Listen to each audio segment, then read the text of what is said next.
Tudo bem, pessoal? Bom dia.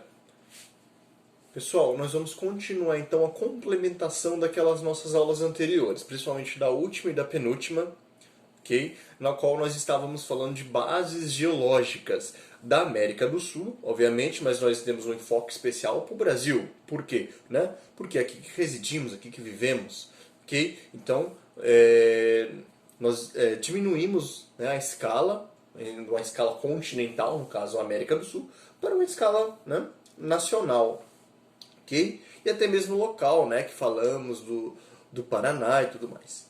Bom, pessoal, então, se vocês puderem acompanhar aí na página 41, vai estar escrito assim, ó, compartimentos do relevo brasileiro, ok? Lá na página 41. Então, o que são esses compartimentos do relevo brasileiro? Nada mais é do que todo, né, o território brasileiro, ele é regionalizado, ele é dividido em relevos.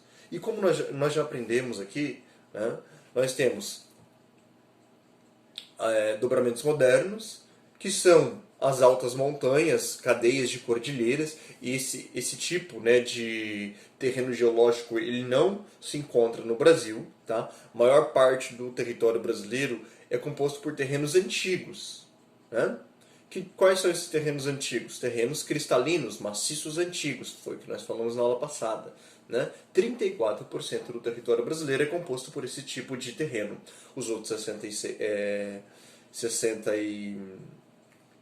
36%, tá? Os outros 64% é composto por bacias sedimentares. Tá? Bom, então, né, esses compartimentos aí, nós aprendemos, é o que? São os maciços antigos, também chamados de escuros cristalinos, que se assemelham a planaltos. Né? Nós temos aí as planícies, que são áreas mais baixas do terreno. Okay? Grande parte das planícies é composta por terrenos sedimentares, chamados de bacias sedimentares, que recebem sedimentos. O que são sedimentos? São fragmentos de rochas que foram degradados, né, de locais mais altos e foram trazidos para essas partes mais baixas devido à força da gravidade. Quem as degradou? Os agentes exógenos. Né, degradou. Esse processo de degradação nós chamamos de intemperismo. Tudo isso nós já vimos, né? Está tudo aí nas aulas anteriores. Vocês têm que assistir todas as aulas. Tá? Então, se nós pudermos acompanhar, está escrito o seguinte. Acima das estruturas geológicas, dispõe-se o relevo, conjunto das formas da superfície terrestre. Primeiro, acima das estruturas geológicas. Quais são essas estruturas geológicas? A camada rochosa, né, que faz a base, né, ou camada cristalina que faz a base ali do relevo. Tá? Então, acima dela está o relevo, ok? Nos seus vários formatos, várias regularidades, né? Conjunto das formas da O que é o relevo? É o conjunto das formas da superfície terrestre, né? Como que a superfície terrestre ela é, ok? Tem aquele morro é mais elevado, né? Aquele planalto é mais alto, tem uma área que é mais plana. Como que é aquela área ali? É mais íngreme, é menos íngreme, enfim, tá? Então, o conjunto das formas da superfície terrestre que se encontram ora elevadas, né? Ora mais baixas, seja planaltos ou planícies, às vezes planas, às vezes irregulares, tudo bem?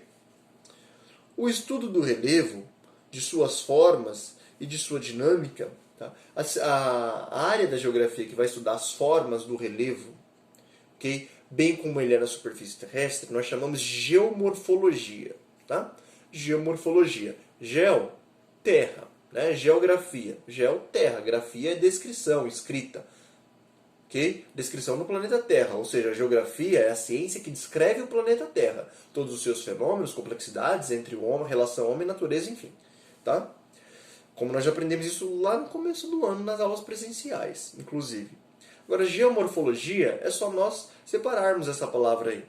Geo, terra.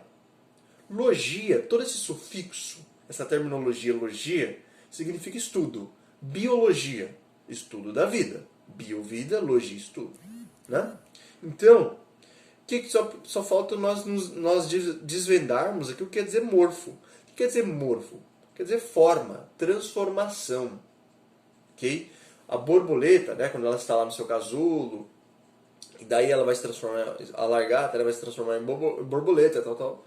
Ela, né, ela sofre o quê? Uma metamorfose, né? Vem de morfo. O que é esse morfo? É transformação, ok? Modificação, ali, as formas, né? A transformação vem de forma, ok? Então, geo, terra, morfo, transformação, logia, estudo. O estudo das formas, né? Da transformação das formas do planeta Terra, da superfície, do modelado do relevo ali do planeta Terra. Então, essa é a geomorfologia, né? É um dos ramos da própria geografia, ok? Bom, então daí nós vamos continuando aqui. Com o passar do tempo geológico, as formas do relevo são moldadas e esculpidas pela contínua e muitas vezes conjuntação de agentes internos, os agentes endógenos, né? Isso aqui tudo é um reforço. Na verdade, se nós formos ver a essência dessa aula aqui, que estou dando para vocês, seria uma revisão, um reforço de tudo que nós já vimos englobado, né, dentro dessa temática aqui. Porque nós já vimos os vários tipos de terrenos, nós já vimos, né, o que são os agentes endógenos e exógenos, que são os modeladores de relevo. Ok? Vamos lá. Então, as formas do relevo são moldadas e esculpidas pelo contínuo e muitas vezes conjuntação de agentes internos, endógenos, no caso, as placas tectônicas, né? E externos, exógenos, que nós aprendemos lá na aula, inclusive eu gravei lá dentro do colégio essa aula aí para vocês, com um quadro, né? Ok? Os agentes exógenos, sol, chuva, vento, neve, derretimento de geleiras, tá? Enfim.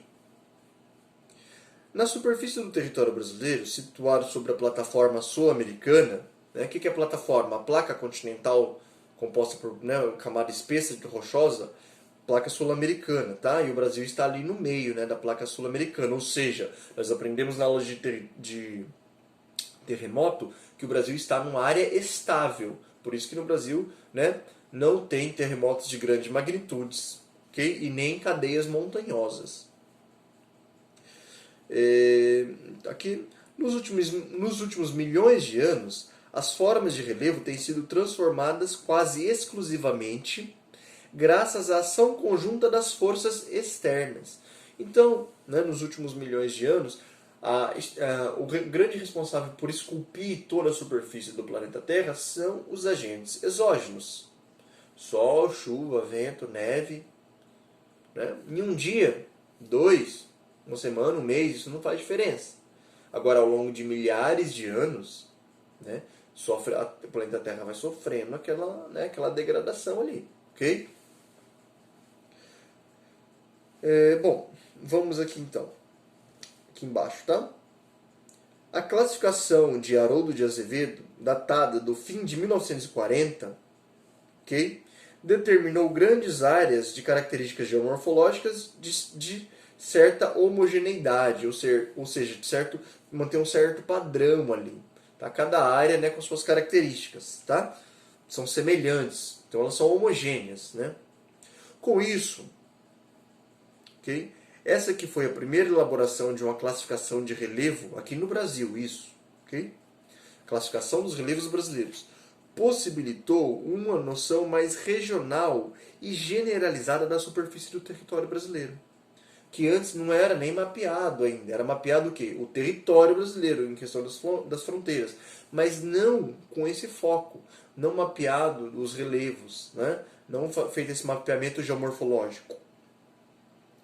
Com base em um limite de altitude definido em 200 metros, o Haroldo de Azevedo ele separou os planaltos das planícies brasileiras. Então ele diz o seguinte, né, que até 200 metros seria planície. De 0 metros, que seja nível do mar, a 200 metros, planície.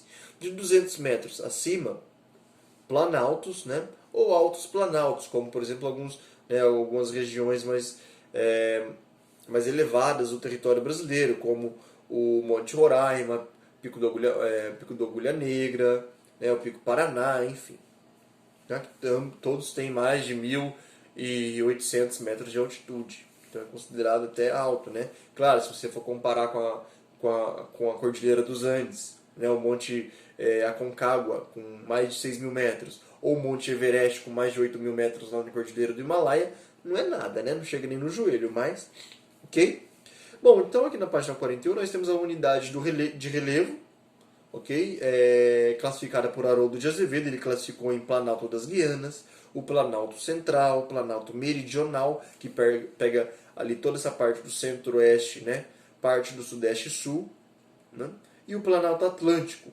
E classificou as planícies em planícies amazônica, perdão, né? Que segue o Rio Amazonas, planície do Pantanal, que é uma região mais baixa também, e planície costeira, que é a planície oceânica, fazendo parte ali, né? Já na região, na costa atlântica brasileira. Isso o Haroldo de Azevedo. O outro geógrafo, o Aziz Absaber, okay, ele classificou em planaltos e planícies também, né, se nós observarmos aqui. Só que ele detalhou um pouquinho mais. Eu vou dar um pequeno exemplo aqui, tá? Os planaltos ele manteve das Guianas, aí ele colocou Planalto Central, Meridional, olha só a novidade, Planalto Nordestino. O Planalto Nordestino aqui dele faz parte do pacote da Serra do Mar, tá? Na transição do mar, né, para a região mais do interior do Nordeste, ok? E planície, ele manteve a planície do Pantanal, só que ele colocou aqui planície, na planície amazônica ele colocou terras baixas amazônicas, ok? São as planícies mais, né, as partes mais planas da floresta amazônica. Por que terras baixas? Porque lá no Planalto das Guianas também é floresta amazônica, só que é a região um pouquinho mais alta. Por isso que ele colocou terras baixas amazônicas. E coloca também terras baixas costeiras, né, para direcionar as regiões mais baixas aqui. O que quer dizer costeiras? Quando fala costeiras, é próximo ao oceano. Tudo bem? Próximo ao Oceano Atlântico. Bom, na próxima aula, então, nós vamos dar um foco especial aí para os planaltos, planícies e depressões. Professor, você já falou? Já falei, mas voltadas para o território brasileiro. Ok, pessoal? Bom, então essa aí foi a aula de hoje, né? Tenho um excelente feriado para vocês também. Aproveita para descansar, mas estudar bastante, né? Em breve estaremos aí dentro de sala de aula. Ok? Bons estudos para vocês.